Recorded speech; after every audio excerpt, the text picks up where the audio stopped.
Hinabol at ilang beses na sinubukang harangin ng barko ng China ang barko ng Philippine Coast Guard sa bahagi ng West Philippine Sea.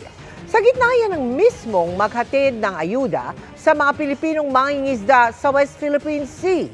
Nakatutok si EJ Gomez. Tatlong barko ng China Coast Guard ang agad namataan ng Philippine Coast Guard nitong Biyernes nang dumating kami rito sa Abad Santos Shoal. 30 nautical miles ang layo sa Sabina Shoal. Di tuloy natupad ang planong salubungin ng PCG ang 20 Filipino fishing boats na hahatiran sana ng tulong sa Abad Santos Shoal. Sa halip, dumiretso na papuntang Sabina Shoal ang ilang mangingisdang Pinoy at doon na sinundan ng Coast Guard mag-aalas 2 ng hapon. Pero nag-cut ang barko ng China sa daraanan ng barko ng Philippine Coast Guard at dumikit ng hanggang 300 yarda na lang. 3 beses ding nag-radio challenge ang China Coast Guard. This is China Coast Guard vessel 5204. You have entered the adjacent waters of China's Tianmin Reef.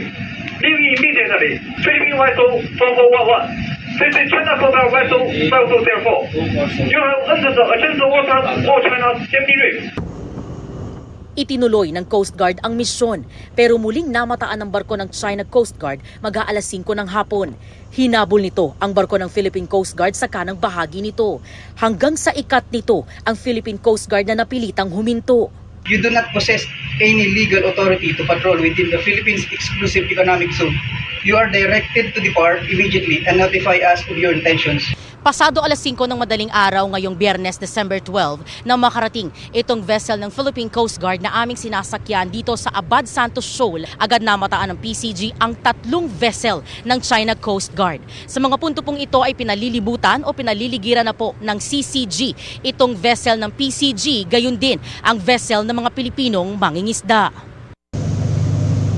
Sabado, pagsikat ng araw ay nadagdagan pa ang barko ng China.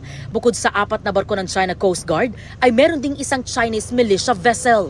Pasado alas 7 po ng umaga nang makita na po namin itong mga FFBs o Filipino fishing boats. Dito po yan sa Abad Santos Shoal. 20 po yan, nabibigyan po ng supplies ng PCG. Habang abala sa pag-aabot ng tulong ang Philippine Coast Guard, 2 Chinese aircraft ang nagpaikot-ikot sa himpapawid.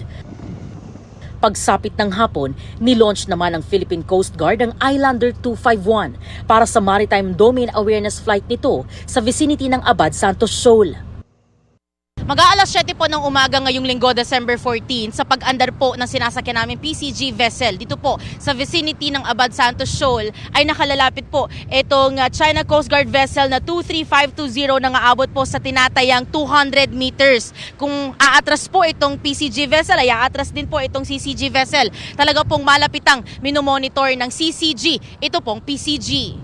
Binabantayan ng PCG ang mga mangingisda na di makaalis sa Abad Santos Shoal dahil sa malalakas na alon.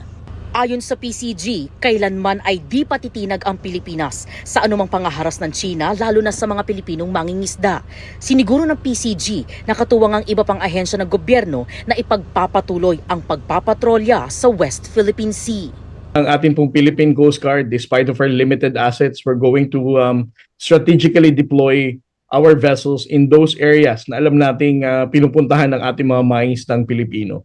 And despite of the bad weather condition, the harassment, the bullying na ginagawa ng China Coast Guard sa ating mga mas maliliit na Coast Guard vessel, it will not prevent us in ensuring the safety and security of our Filipino fishermen.